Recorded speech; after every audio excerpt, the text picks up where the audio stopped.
Throughout the history of music and the history of composers, there have always been certain composers who come along who have, in essence, changed the course of music to different degrees. I was at a festival in Portland a few weeks ago, in Chamber Music Northwest, and they actually had tried to make their entire summer program be about Beethoven. And we're stretching it a bit, trying to make every composer that ever lived after Beethoven relate to Beethoven, which is a little far-fetched. Did he change the way it was possible to write music? Absolutely.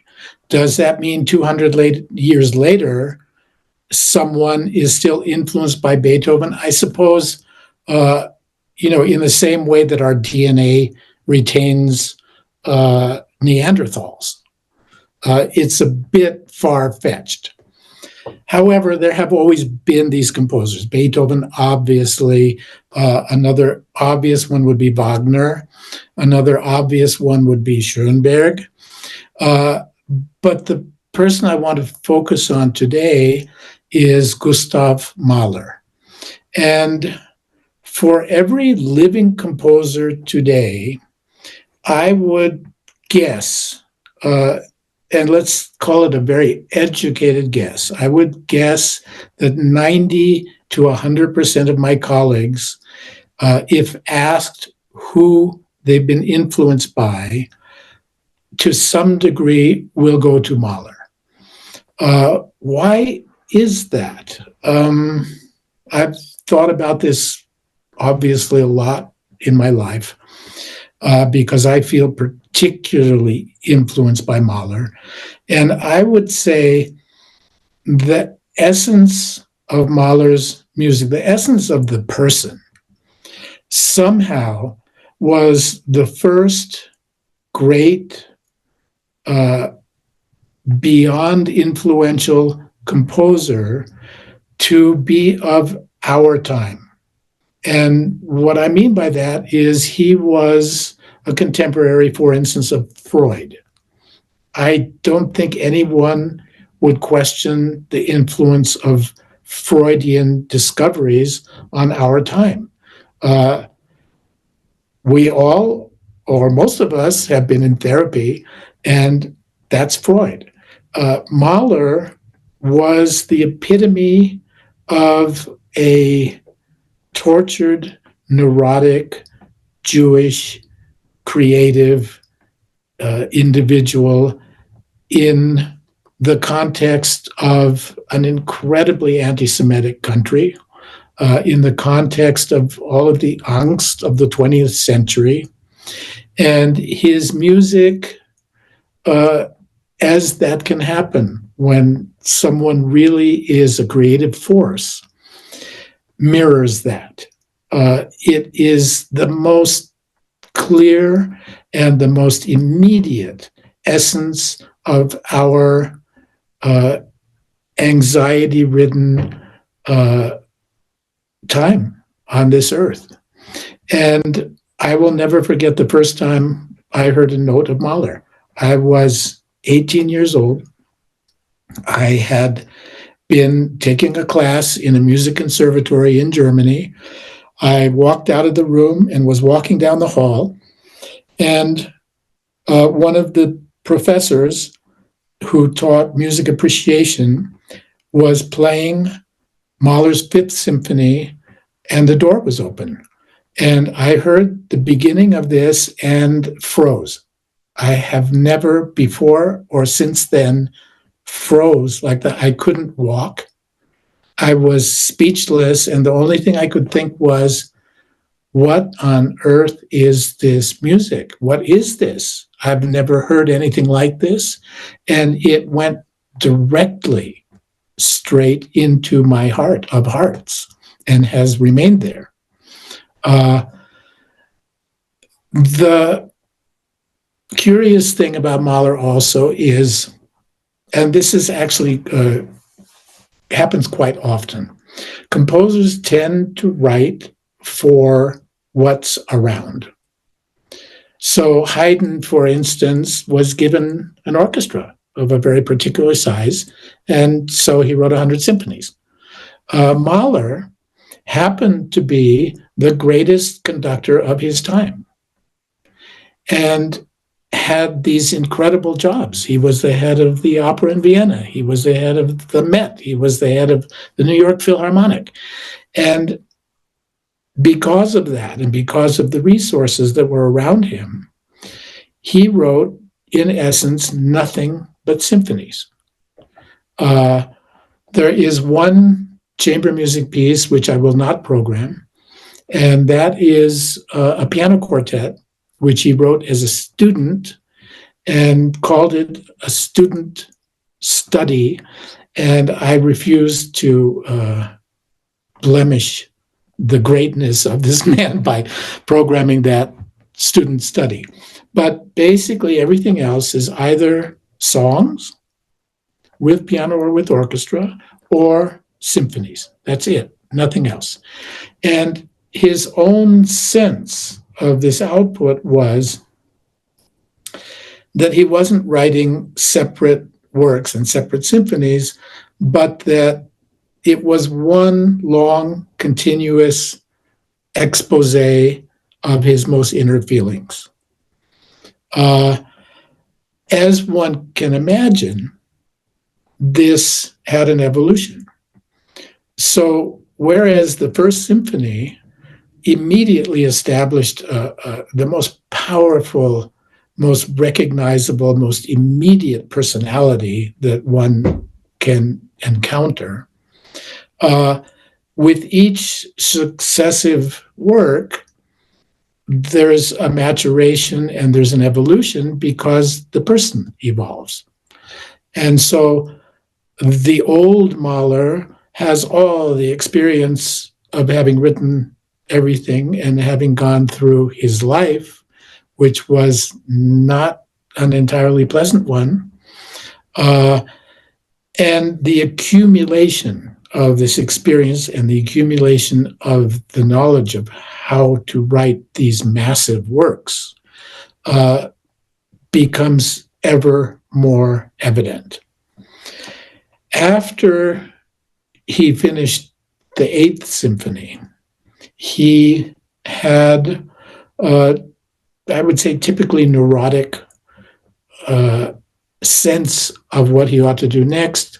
And there has always been amongst composers a kind of strange superstition about the idea of 9 symphonies. And this goes back to Beethoven, who we spoke about earlier, who wrote 9 symphonies. And after Beethoven, every composer that managed to get to 9 died. So Mahler, being who he was wary of writing the 9th Symphony because then obviously you need to die. Given the experience he'd had in other symphonies, for instance, the second and the third, using the voice in the middle of a symphony, not throughout the symphony, but in certain parts of it, there was an element of thinking about vocal together with orchestra.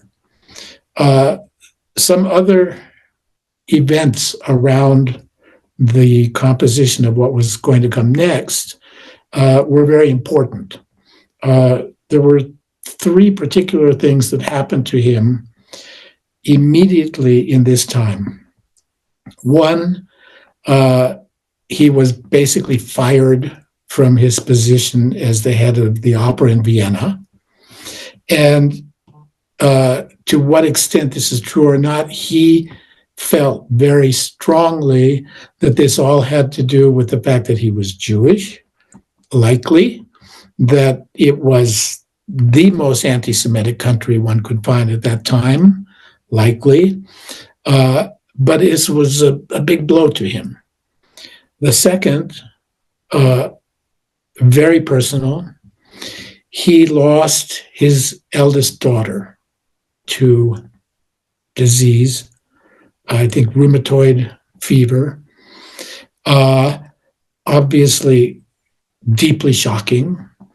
And the third was, on the heels of these two things, he was diagnosed with a chronic heart condition, which would ultimately mean his death. So, faced with actual death in the family and the obvious and immediate notion that your existence is short, that our time altogether here is short, and that his was nearing its inevitable end, but perhaps a little bit sooner than he had anticipated. Around the same time, he discovered a book of poems, and these poems are very strange because they came to him, in essence, they came to him third hand. Originally, the poems were Chinese from ancient dynasties, but then they had been translated into German, and one has no idea how good those translations or how accurate they may have been.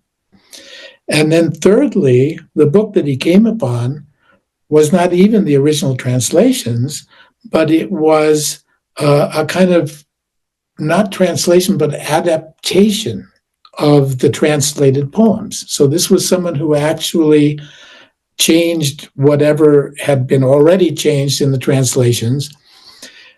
So I guess the ethnologic accuracy of all this is quite questionable and also completely irrelevant. What mattered really was the essence of this poetry hit exactly where he was emotionally at that time and struck him in a way that was inspiring. That's what matters. He was very inspired, and the poems themselves have to do with all of the subjects that would be relevant to someone having just experienced these three tragic elements in his life. And they were about loss, about the end of life, about farewells, and about the earth. And this is very interesting because it's so relevant to today. This is perhaps one of the most telling influences of someone being very concerned about the state of the earth, about nature, and very concerned with the sense that we are transitory. Our time is extremely short, it's limited, and the planet has been here for a long time, and at least in our lifetime, I think we will barely manage to not destroy it, but who knows how long.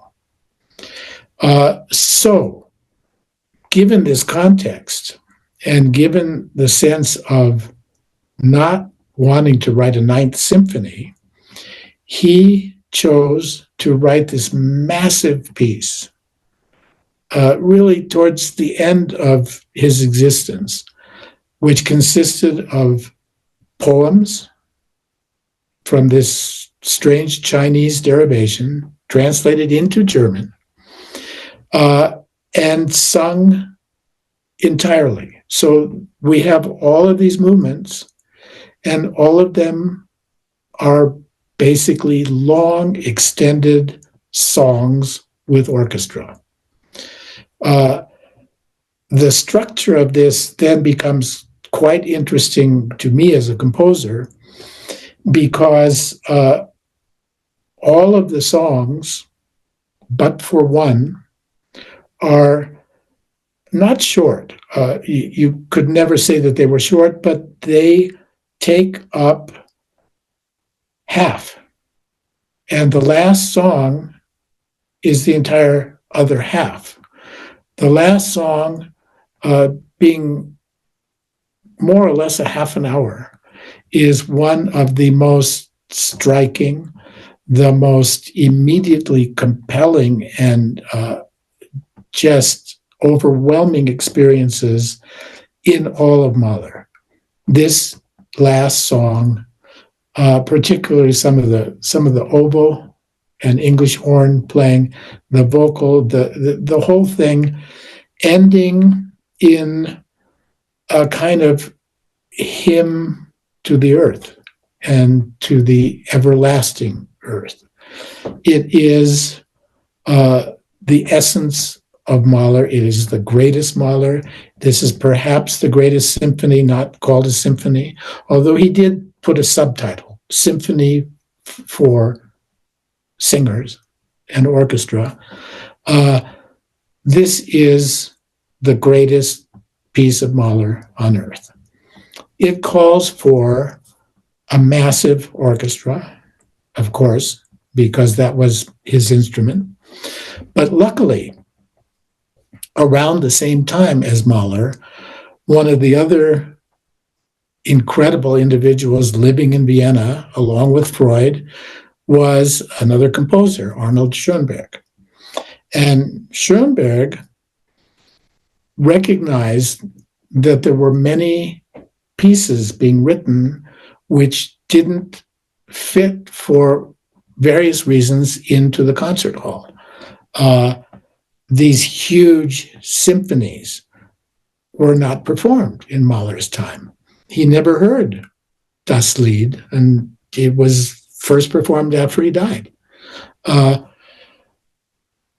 Also, very advanced works were not being played in concert halls because people were afraid of them.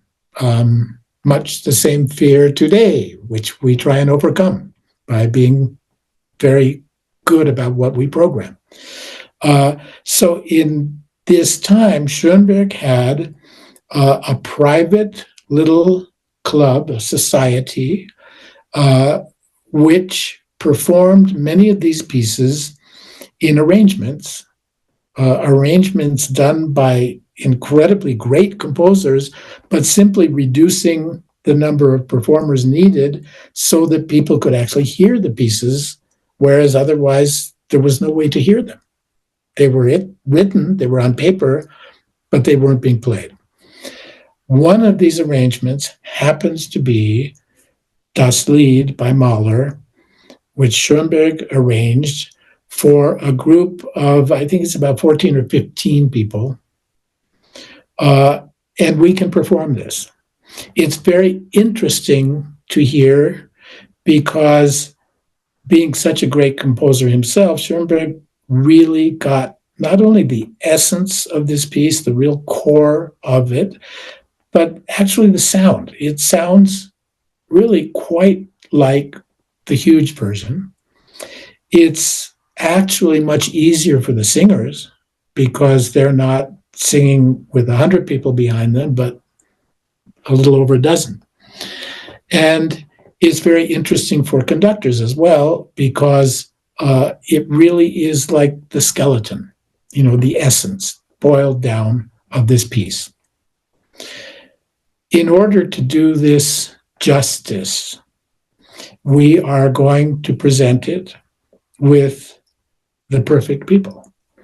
Donald Runnicles, the conductor, has been known throughout his life for the great traditional German repertoire. He's conducted all of Mahler, all of Wagner for decades, and done this piece many, many times.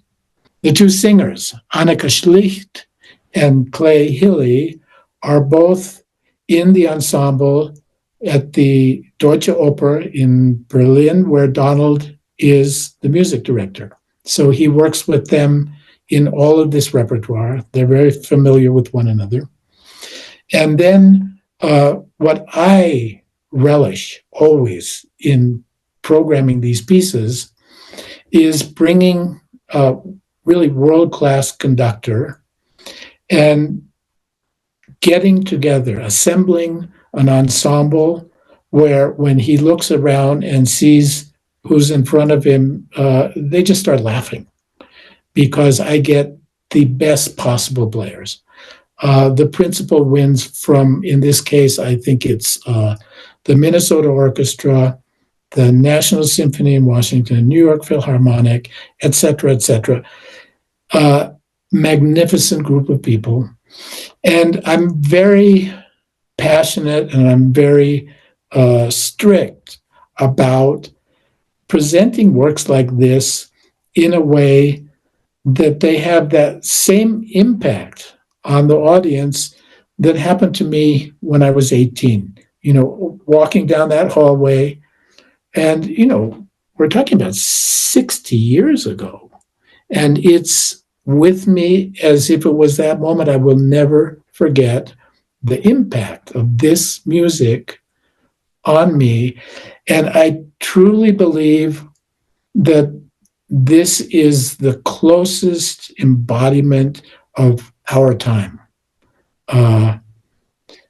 Something about the character, the personality, and the experiences that Mahler went through, combined with the creative genius and the absolutely personal sound of this music that came from this man, is the most compelling and the most touching music for us today. And I hope that everyone who's listened to me talk about it will experience this.